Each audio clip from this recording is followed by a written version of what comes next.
there it is. It's all gooped up. I think I did a pretty good job. Like I said, it'll be better off than it was before, right? But yeah, I'm pretty sure that I did a pretty good. I got a pretty good amount of grease in there. So now I'm gonna just go shove that up into the DR's frame and call it a night. All right, here's my go. Quickies, I got it in there, but like the whole like triple tree thing fell down and all the wires got pulled out. And what other wires are there? That's a good question. I think just the headlight is connected. But hopefully I didn't mess it up. Actually, I got to put a nut on this too. So I got it up in there. Yay! And so it says to tighten the stem nut with the forks temporarily installed. I don't know how the hell you're. Oh, hold on. Okay, never mind. The one that you do temporarily installed is this one, the head stem nut, the top nut, not the steering stem one. The steering stem nut is only 32 foot-pounds. I think that's about right. I think when I tried to take the stem nut off, I hit it with a screwdriver and it just came off. So I don't have the little tool to torque it, so I'm not going to torque it. But 30 foot-pounds isn't a lot, so snug is good enough. It says turn the steering stem bracket about 5 or 6 times to the left and right until it locks in it, so that taper roller bearing will seat properly. Tighten the steering stem nut to okay. So what we gotta do is we gotta rotate it 5 or 6 times according to the manual. Yeah, by the way, I finally got a DR650 service manual. I hadn't had one for the longest time, and I have and this is the bike that I do the most work on. So it's the funny thing. I've been using a digital copy of this the whole time. So yeah, there it is. So I gotta go move this thing 5 or 6 times all the way until it hits the stops here, and then tighten it again. So yeah, and that's gonna be kind of hard because all the crap is on the bike. I didn't take everything off, so too bad. It's not like it's connected to anything. It just spins in the top clamp. So so 1, 2, 3. Let's get this stuff out of the way. 4, 5, 6. Wow, there is a lot of it's kind of a lot of drag because I okay, I think that's about 6 or 7 times. And then you probably want to go tighten it again. Yeah. Oh, there it is. See, I was able to move it a little bit. If I can move it that easily with my finger, then it's not tight enough. Okay, and then I guess you just have to keep on doing the same thing. Just keep on rotating left and right. Damn it, this light is pissing me off. Stay there.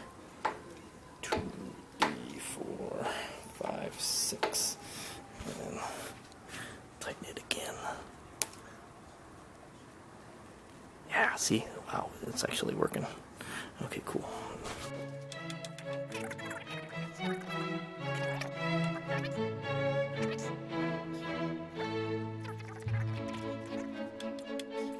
And it just gets tighter and tighter. So that's how you make sure that the steering stem is properly aligned, is to work that back and forth, and then just constantly tighten it. All right, so there we go. And then I'll just put I think I'll have to put the forks back in to tighten the top nut. So I think that's as far as I'm going to get tonight. I'm going to get to where I'm able to tighten the top nut in. And then, so that means I will have to throw one of these forks back in.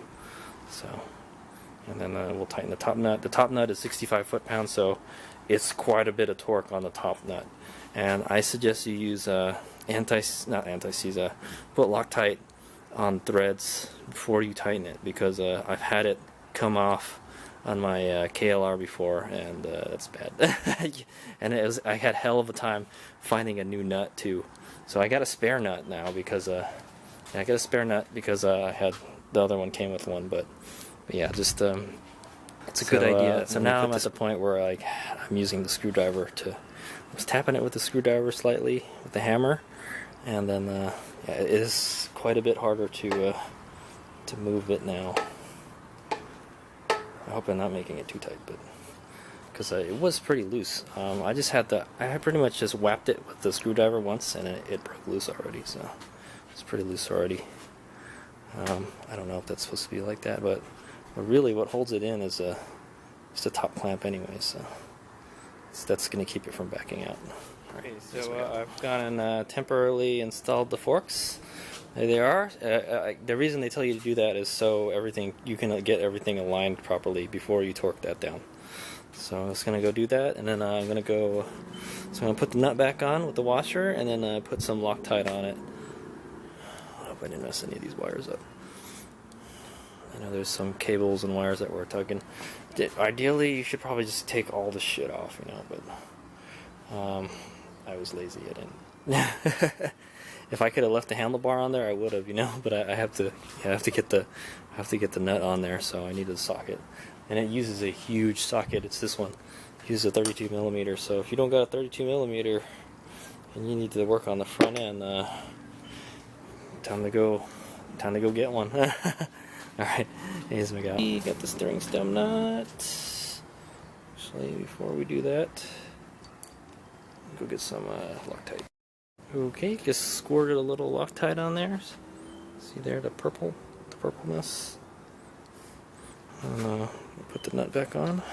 This is the new nut, the one that came with this thing. So just use this.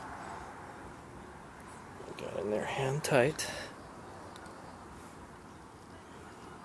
It's gonna be a bitch to get all this stuff on there. Okay, got the torque wrench on there. Tighten down the 65 foot-pounds. Maybe want to do like 68 foot-pounds, I guess. But so yeah, yeah, I think it's easiest to do it in that position. We only got so much sweep, with this stupid speedometer in the way. All right. Okay, there you go. It's on there. So now I can take the forks back. Actually, I'll probably just leave them in there for now. I'll take them out tomorrow. Yeah, so it's in there. I had to at one point I was just holding the fork, here, and then holding this, and then able to move it one click at a time. And then to finish it off, to get the 65 foot-pounds, I had to turn it all the way and use the lock to do it. So there we go. It's on there. Cool. Also, we'll go put that little cover on. I don't think you really need this. It's just the water's just